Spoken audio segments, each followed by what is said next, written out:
నేను చేసే ఏ కార్యక్రమమైనా ఒకే కోణంలో ఆలోచిస్తా. పూర్ పేదల సేవలు ఆలోచించి అనునిత్యం ముందుకు పోవడానికి ఆలోచిస్తానని చెప్పి నేను మీకు తెలియజేసుకుంటూ, అదే సమయంలో అధ్యక్ష ఇక్కడ మేము కూటమి కూడా మీరు ఒకసారి చూస్తే ఈరోజు ఈ కార్యక్రమాలను చేయగలిగానంటే డబుల్ ఇంజిన్ సర్కార్, కేంద్రం రాష్ట్రం రెండు కలిసి పనిచేస్తున్నాం.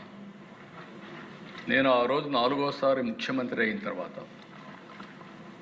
ఈ ప్రభుత్వాన్ని రన్ చేయగలుగుతానని చాలామంది నన్ను అడిగారు.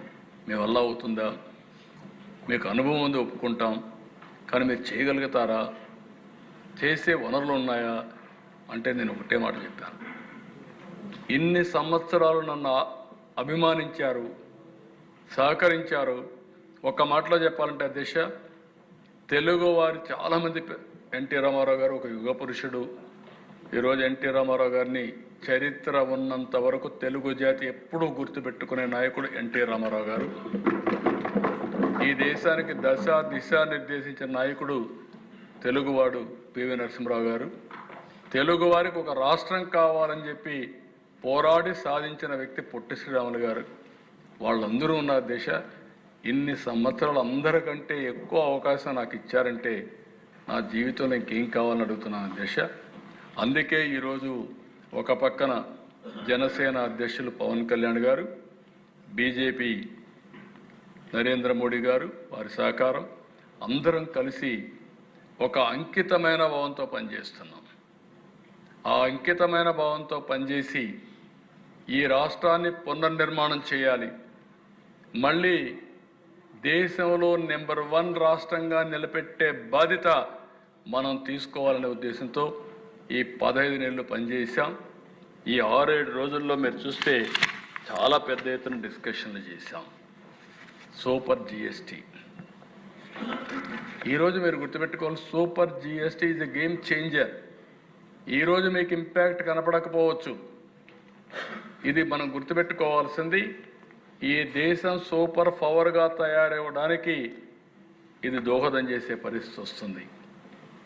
మొన్నటి వరకు మనం వాటర్ సెక్యూరిటీ మాట్లాడాం, వ్యవసాయం అగ్రిటెక్ గురించి మాట్లాడాం, universal health, law and order, logistics, 20 లక్షల ఉద్యోగాలు, అదే మరి ఈరోజు పేదల సేవలో మాట్లాడుకున్నాం.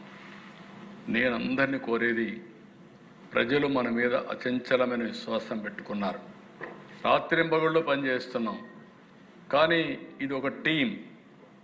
ఈ టీంలో ఏ ఒక్క వ్యక్తి కూడా తప్పు చేసినా, ఈ యజ్ఞంలో 0.1% డీవియేషన్ వచ్చినా, నష్టం జరిగినా అది చాలా ఇదవుతుంది. మనకు ఒక బాధ్యత ఉంది. కాబట్టి ఇక్కడ మీరందరూ కూడా మీరు చూశారు, 10 to 5 అసెంబ్లీ పెట్టుకున్నాం. 10 to 5 అసెంబ్లీ పెట్టుకుంటే అన్ని విషయాలు చర్చించడానికి చాలా సమయం వస్తూ ఉంది. రెండోది, మీ ఎమ్మెల్యేలు కూడా మీ అనుభవాలు క్షేత్రస్థాయిలో ఏం జరిగాయో అవన్నీ ఇక్కడ చెప్పే అవకాశం వస్తుంది. తప్పులు జరిగితే కరెక్ట్ చేసే అవకాశం వస్తుంది. అదే సమయంలో ఏ ఎమ్మెల్యే కూడా పర్సనల్ అజెండా పెట్టుకొని టకామని ఏదో విమర్శిస్తే మాత్రం, లేకపోతే మనం ఇష్టానుసారంగా బిహేవ్ చేస్తే అది పార్టీకి నష్టం, మనం అనుకున్న లక్ష్యానికి నష్టం అధ్యక్ష. నేను చాలా స్పష్టంగా చెప్తున్నా. అందుకే నేను ఒకే మాట చెప్పాను, 1995 సీఎం ఎట్లా పనిచేశానో అదే మాదిరిగా పనిచేసి ఈ రాష్ట్రాన్ని పునర్నిర్మాణం చేసే దీక్షలో ఎక్కడా రాజీ పడను. అందుకే మిమ్మల్ని కూడా కోరుతున్నా, మా సంకల్పం ఎన్డీఏ సంకల్పం మంచి సంకల్పం అయినా మీరు కూడా దానికి దోహదం చేసే విధంగా ప్రతి ఒక్క వ్యక్తి మనసా వాచా పనిచేస్తే తప్ప ఇది సాధ్యం కాదు. అందుకే అందరం కలిసి చేద్దాం, ఒకరినొకరు అర్థం చేసుకుందాం. ధ్యేయం ఒకటే, రాష్ట్రాన్ని పునర్నిర్మాణం చేయడం, తెలుగు జాతిని నెంబర్ 1 చేయడం, ఆంధ్రప్రదేశ్ రాష్ట్రాన్ని నెంబర్ 1 రాష్ట్రంగా తయారు చేయడానికి ఆ దీక్షలో పనిచేసినప్పుడు ఇది సాధ్యం అధ్యక్ష. కాబట్టి అందరూ కూడా సహకరించాల్సిన కోరుతూ, లాస్ట్లో మనం వెళ్ళేటప్పుడు మా డిప్యూటీ సీఎం గారు కూడా ఉండాల్సింది. ఆయన అనారోగ్యం వల్ల రాలేకపోయారు. ఏదైనా తొందరలో రికవర్ అయ్యి మళ్ళీ వీలైనంత వరకు 4వ తారీఖు ఏదైతే మాకు కార్యక్రమం ఉందో ఆ కార్యక్రమంలో ఆటో డ్రైవర్ సేవలో అందరం భాగస్వాములు అవుతామని తెలియజేసుకుంటూ నిన్ననే నేను తిరుపతికి వెళ్ళాను అధ్యక్ష. బ్రహ్మోత్సవంలో ప్రభుత్వం పట్టు వస్త్రాలు ఇచ్చి ప్రభుత్వ లాంఛనాలు దేవునికి సమర్పించడం ఒక ఆనవాయితీగా తీసుకొస్తున్నాం. నేను 14 సార్లు ఇప్పటికి ఇచ్చాను. మొన్న తిరుపతికి పోయినప్పుడు 22 సంవత్సరాల తర్వాత, అంటే 2003లో నా మీద హత్యా ప్రయత్నం జరిగింది. హత్యా ప్రయత్నం జరిగితే అధ్యక్ష 23 క్లేమోర్ మైన్స్ బ్లాస్ట్ చేశారు. 1-2 బ్లాస్ట్ చేస్తేనే ఎవరు బయటపడరు. అలాంటిది 23 క్లేమోర్ మైన్స్ బ్లాస్ట్ చేస్తే ఎగ్జాక్ట్గా ఎక్కడ జరిగింది అధ్యక్ష? వెంకటేశ్వర స్వామి సన్నిధిలో, ఆయన ప్రిమిసెస్ అది. ఇది ఒక మిరాకిల్ అధ్యక్ష.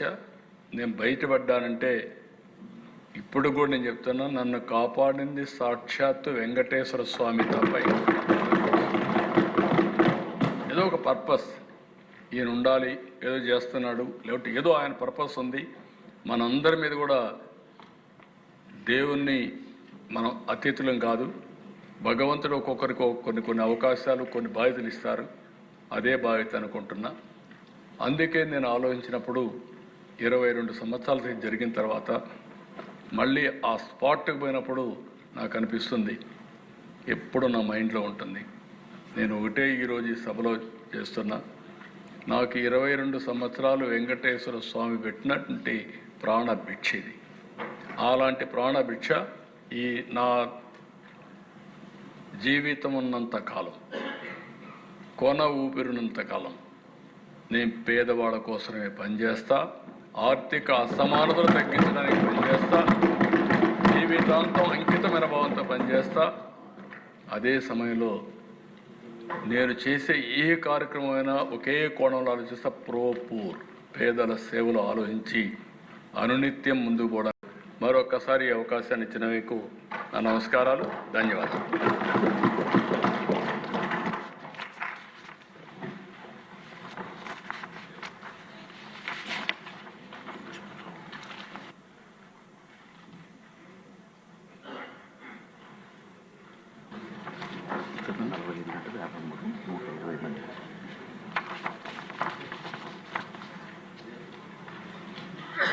అందరికీ నమస్కారం అండి. ఇప్పుడు 16వ శాసనసభ 4వ సమావేశాల గణాంకాలను తెలియజేస్తాను. సభ మొత్తం మీద 8 రోజుల పాటు సమావేశం అయింది. ఈ 8 రోజుల్లో 45 గంటల 53 నిమిషాల పాటు శాసనసభ కార్యక్రమాలు జరిగాయి. 55 నక్షత్రం